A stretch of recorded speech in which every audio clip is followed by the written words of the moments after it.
Hi everyone, this is Rohit. तो यार welcome back to another video. और इस वीडियो में अपार्ट फ्रॉम स्टडीज हम कुछ हट के बात कर रहे होंगे। इस वीडियो में हम टीनेज के बारे में बात करेंगे। अब देखो यार, टीनेज तो बहुत ही क्रूशियल स्टेज होता है ना हमारे लाइफ का। तो इसमें हमारे अंदर बहुत सारे केमिकल रिएक्शंस चलते रहते हैं, तो जिस कारण हमारे अंदर फिजिकल, मेंटल, इमोशनल चेंजेस आते रहते हैं, है ना।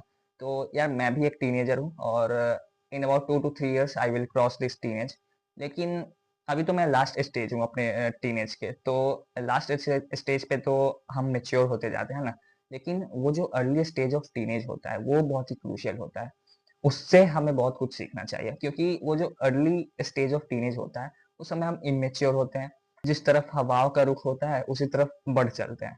क्योंकि हम इमेच्योर होते हैं, हमारे पास उतना समझ होता नहीं।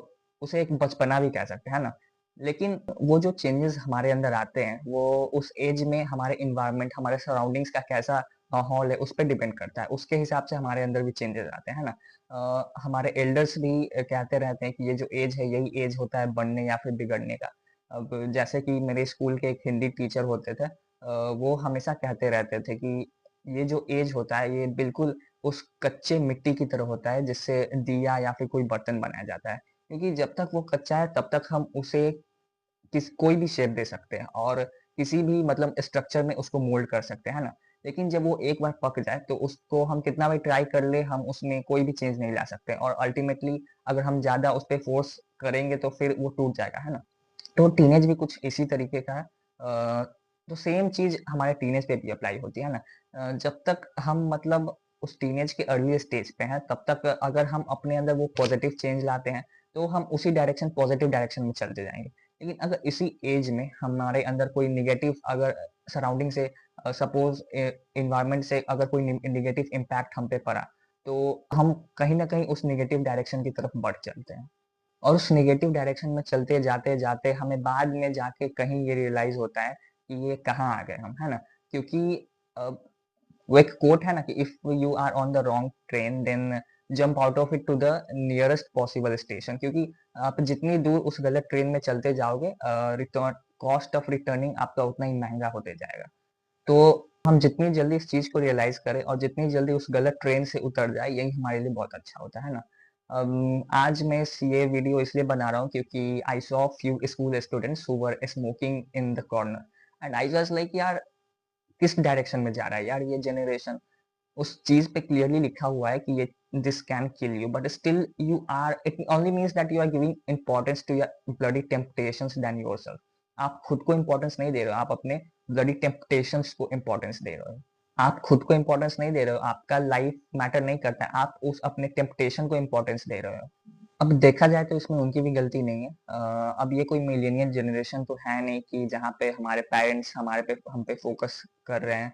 हमारे नेबर्स का नजर हम पे है। क्योंकि यार ये जनरेशन टोटली सोशल मीडिया पे डिपेंडेंट है।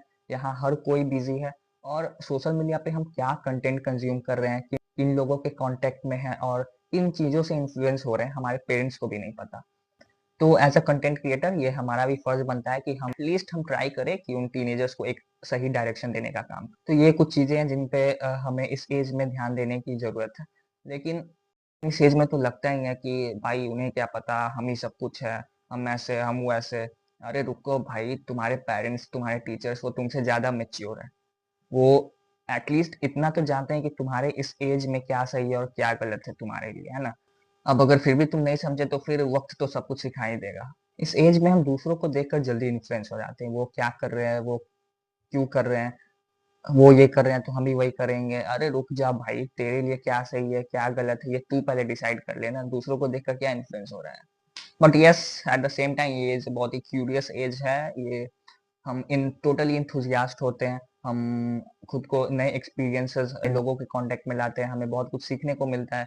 और यहीं कभी ना कभी हमसे कुछ मिस्टेक्स हो जाती हैं। हम खुद को गलत हैबिट्स में इंगेज कर लेते हैं, हम खुद खुद को गलत लोगों के कांटेक्ट में ले आते हैं जिनका इम्पैक्ट कहीं ना कहीं हम पे देखने को मिलता है। और ये नेचुरल है, सभी के लाइफ में ऐसा फेज आता है। तो एट लास्ट मैटर यही करता है कि हम इन चीज़ों से कैसे डील कर रहे हैं, इन हम अपने मिस्टेक्स को कैसे अवॉइड कर रहे हैं और क्या सीख रहे हैं इस मिस्टेक्स से। अब क्योंकि ये बहुत ही टिंडर एज होता है तो हम इन चीज़ों से कभी कभी इन चीज़ों को हैंडल नहीं कर पाते हैं। हम हम बहुत ज़्यादा स्ट्रेस ले लेते हैं, लेकिन हमें ये समझना होगा कि ये सभी के एज में कॉमन है। ये जो टीनेज है ये ऐसा ही है। हमें बार-बार गिरना होगा, बार-बार सीखना होगा। बट इस जर्नी में ये एक इम्पोर्टेंट लर्निंग है कि सपोज़ आज आपको कोई चीज़ बहुत ही इम्पोर्टेंट लग रहा है, या फिर suppose you are considering someone is very important for you, but eventually you will realize that no, that particular thing or person or that habit was not that kind of important for us, right? So ये चीज हमारे इस teenage में जितनी जल्दी हमें realisation हो जाए इस चीज का, उतना ही अच्छा है। कहते हैं ना कि इस एज में बच्चों के नए नए पंख आते हैं, वे पंख फड़फड़ाना शुरू कर देते हैं। तो हाँ, मतलब मिस्टेक्स तो होती है, हम हाँ, इस एज में मिस्टेक्स होना ऑब्वियस है, बट हमें एटलीस्ट इन चीज़ों को अवॉइड करना चाहिए, और हमारे पास एक न्यूट्रल पर्सपेक्टिव होना चाहिए कि हाँ, ये चीज़ें सभी की लाइफ में कॉमन है, ये फेज़ सभी के लाइफ में आता है, सभी ये चेंजेस, ये एक्टिविटीज़ सभी इन चीज़ों से गो थ्रू होते हैं। बट ये जो भी चेंजेस है ना, इन पे हमें ट्राई करना चाहिए कि इन पे हमारा कंट्रोल हो, ये हमें कंट्रोल कर रहे हो ऐसा नहीं होना चाहिए, राइट? तो मिस्टेक्स होना तो ऑब्वियस है, बार-बार मिस्टेक्स होंगी, हमें बार-बार इन मिस्टेक्स को अवॉइड करना होगा, हर बार हम इन चीज़ों से कुछ सीखेंगे। तो हाँ, ये ऑब्वियस है कि इस एज में हमसे बार-बार मिस्टेक्स होंगी, हर बार मिस्टेक्स होंगे, हमें हर बार इस मिस्टेक से कुछ सीखना होगा और ट्राई करना होगा कि अगली बार हम ये मिस्टेक दोबारा रिपीट ना करें। और ऐसे ही अपने मिस्टेक्स से सीखते-सीखते हमें एक टाइम ऐसा आएगा जब हमें रियलाइज़ होगा कि हाँ, we have control on our temptations, we have controlled our habits, है ना? तो मिस्टेक्स सभी से होती है, और देखा जाए तो ये मिस्टेक्स भी नहीं है, दीज़ आर जस्ट एक्सपीरियंसेस, जिसे हमें डिसाइड करना होता है कि ये हमारे लिए सही है या फिर गलत है, इसके क्या कॉन्सिक्वेंस हो सकते हैं, और एट लास्ट हम इनसे क्या सीखते हैं, कैसे डील करते हैं, मैटर ये करता है। और ये एज ऐसा है जिसमें हमें खुद पे फोकस करना होता है, हमें खुद के बारे में जानना होता है, we need to acquire more and more knowledge, हमें खुद को बिल्डअप करने में इन्वेस्ट करना चाहिए, ये जो टीनेज है। और अगर इस एज में आप किसी अदर थिंग, पर्सन या फिर हैबिट को इम्पोर्टेंस दोगे, तो बाद में आपको रियलाइजेशन होगा कि you have just wasted your time and nothing. वो इम्पोर्टेंट टाइम जिससे आप खुद को बिल्डअप कर सकते थे, वो इम्पोर्टेंट टाइम आपने कहीं और वेस्ट किया।